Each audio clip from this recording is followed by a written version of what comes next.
Lan mundua mutatu beharra aipatu Fermin Arbitik, sasoi petralau aldatu beharra nabarmendu du atzera pausoak aipatuta gero. Mutazioei begira jarraituko dugu metamorfosiaz, aldaketaz eta forma anistasunaz eta gaia zabaldu egingo dugu Eusko Ikaskuntzaren tartean. Aitziber Salinas, kaixo. Kaixo, egun Eguerdion. Argi dago azken mundu gerraren bukaeratik Europa nagusi zen lan eredu hori aldatzen ari dela, globalizazio, teknologia iraultza edo merkatu kapitalistan zenbait herrialde sartzearen ondorioz besteak beste, aldaketa ugari izan dira eta oso sakonak. Beraz, zail da lanaren etorkizuna nolakoa izango den jakitea eta batez ere denontzat lanik izango ote den, gero eta prozesu gehiago makinen esku utzi da baitaude. Iruñan hil hasieran izan den jardunaldietan aztertu dute hain justu lanaren etorkizuna, adiperen 50. nazioarteko kongresuaren baitan, eta pertsonen zuzendaritza eta garapenerako Espainian elkarteak giza baliabide eta pertsonen zuzendaritza dute ardatz, eta Maierreko giza baliabide Nafarroako zuzendari da Muskilda Paskualena, gaurko gure gonbidatua. Kaixo, Muskilda, ongi etorri. Egunon, eskerrik asko. Mundu aldakorra, aurreikuspenak egitea oso zaila lan munduan. Nola heldu diozue, zuek gaiari, etorkizunari begira jartzeko? Bueno, hasieratik nahi izan genuen kongresuko ikuspegia izatea zabala eta zorrotza. Ez etorkizun asmatze saio bat, bai? Eta orduan hasi ginen prestatzen lanaren aldaketaren prozesuko inguru ikerketak oinarritzat hartuz, bai? Eta ikerketa hauen arabera badaude zenbait funtsesko joera edo tendentzia ikusten direnak eta badaukatenak nolabait eragina aldaketa hauetan. Halaber, globalizazioa, teknologiaren bilakaera, organizazio eta lege berriak eta guzti hauei buruz eztabaidatu genuen eta ez bakarrik giza baliabide profesionalak geuden hor kongresu horretan baizik eta hitzlari ezberdin multzo handi bat elkartu genuen. Unibertsitateko irakasleak, gai honekin lotutako nazioarteko erakundetako zuzendariak, adibidez OIT edo Eurofound, enpresako zuzendari nagusiak, sindikatuetako eta gizarte mugimendu batzuetako beste langile batzuk. Esan nahi dut, jende ezberdina zegoen, ikuspuntu ezberdinekin lanaren aldaketa hau ongi aldaketa honi buruz ondo sakontzeko. Eta ere, tonua positiboa izan da, ezta? Bai. Bueno, badakigu aldaketa honek beldurra ematen digula guztioi, ematen digu beldurra azken urte hauek gogorrak izan dira, egoera lazgarria bizi izan dugu eta bizitzen ari gara. Kongresuan adibidez, norbaitek esan zuen, krisia hasi zenetik 60 milioi lanpostu galdu egin direla. Beldurra emateko moduko datuak badira. Bai. Eta, bueno, horrek noski, konfidantza suntsitu du, ez bakarrik lan munduan baizik eta alor guztietan, ez? Gauza batzuk hobeak izanen dira, beste batzuk okerragoak, baina denon artean eraikitzen dugu etorkizuna, eta orduan ezin dugu esan nik aldaketak ez ditut nahi, ezin dugu botoi bat zanpatu eta esan ni autobus honetatik jaitsi egin nahi dut. Orduan, zer egin behar zaio? Aldaketa honi aurretik begiratu. Hala ere, Fermin Arbitiren gogoeta zuk ere entzun duzu, eta berak esaten zuen, gero eta Raimundo gehiago dagoela, nolalako lanak onartu behar dituena. Aldaketari beldur orokorrean pentsatzen dugulako aldaketak txarrerako izango direla? Bai, baina aldaketak nork egiten ditugu? Pertsonek egiten ditugu aldaketak. Eta orduan, zer kongresuan konpartitu genuen ideia bat zen, noski lehiakortasuna gero eta garrantzitsuagoa izanen dena, ez? Kompetitibitatea eta lehiakortasuna, baina erronka dela nola orekatzen dugun lehiakortasun hau gizarte aurrerapenarekin edo pertsonek behar dutena ongizate maila bat ziurtatzeko, ez? Baina Muskilda, eskatuko zaigu talentua, berrikuntzei zabalik egotea, etengabe ikasteko prest egotea. Lan berriak egiten ikastea, sortzaile, teknologiarekin ondo moldatzea, inteligentzia emozionala, lan egiteko gai izatea, baina ere berean autonomo ere izatea. Ez alda gehiegi. Eskaintzen zaigunaren truke. Bueno, igual bai. Igual asko da, baina hori eskatzen da.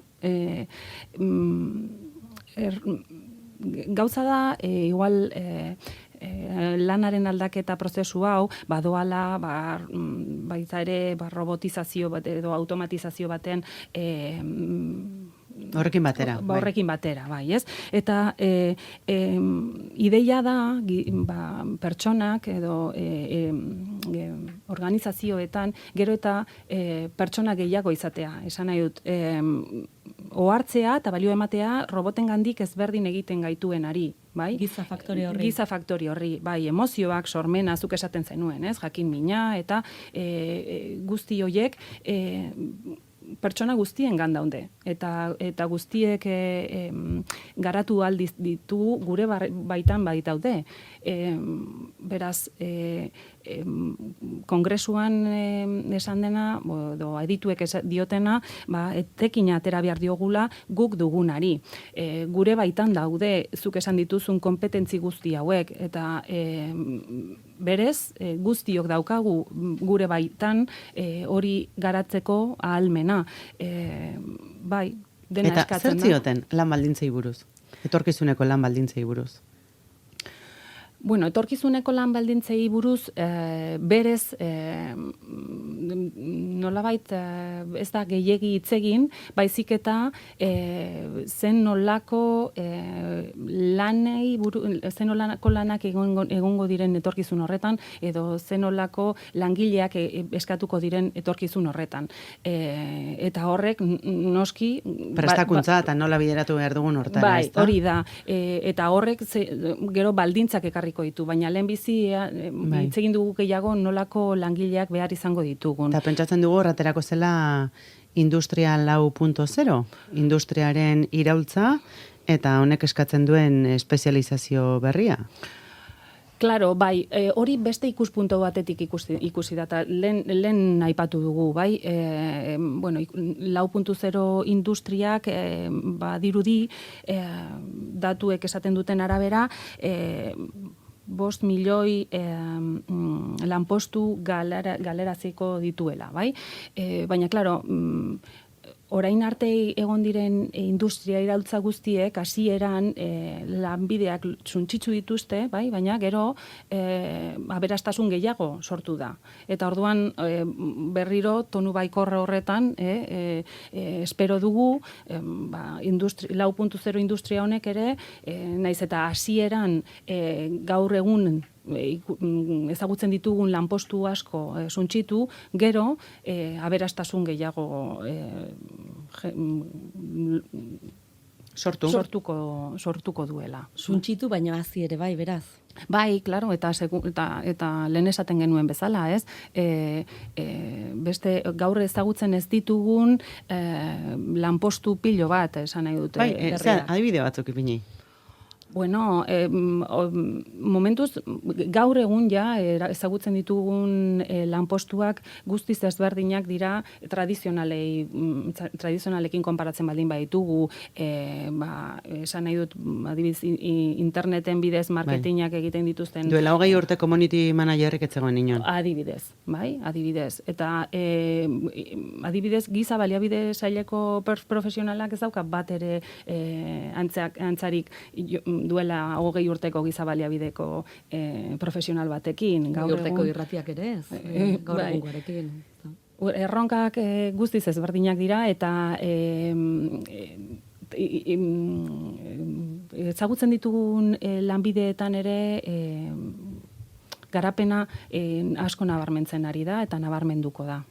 Egiten ari garen beste gauza bada, esperientzia luzea baztertu, ez? Badirudi joera bat badagoela kultura tradizionaletan zenbait funtzio izaten zituzten, ez? Pertsona zaharrenek eta formazioan gaztena formatzen jarraitzen zuten, baina gaur egun ematen du esperientzia hori alde batera uzten ari garela, eta ondo egiten ari gara, edo horrek izango du, ezta? Faktura pasako digu edo. Bai, honi buruz ere asko hitz egin genuen kongresuan, oso kezkagarria da. 45 urte gorakoen artean langabezia tasa 131%koa da. Eta hoietako asko ez dira itzuliko berriro lan merkatura. Beraz, gure organizazioen edo enpresen erronka anistasunaren kudeaketa da. Orain arte hitz egin dugu generoko anistasunaz, kultura anistasunaz, baina belaunaldi anistasunez ere hitz egin beharko dugu. Eta badaude, galdu egiten da, ezagupen esan gabe pilo bat, eta hori langile zaharrenek gazteei transmititu aldie. Ikusiko dugu zer gertatzen den, ze musika asko badago, oso soinu ederra duena, baita parte hartzea ere, enpresetan, ezta? Baina gaur egun esate hutsak baita zientzia fikzioa dirudi, robotak bezain besteko gezurra ematen dute, ezta?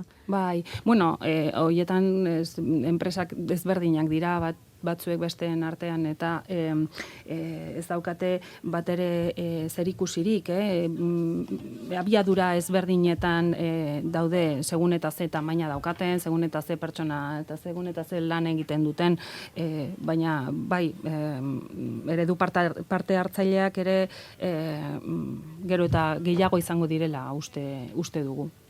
Moskilda Paskualena, bide bai kor hori sakontzen joaten garen, eskerrik asko Amarunera etortzegatik. Zuei, eskerrik asko. Ta Itziar Salinas, 15 egun barru, hementxe? Laster arte hemen izango gara. And the loser now will be let to win, for the times they are changing.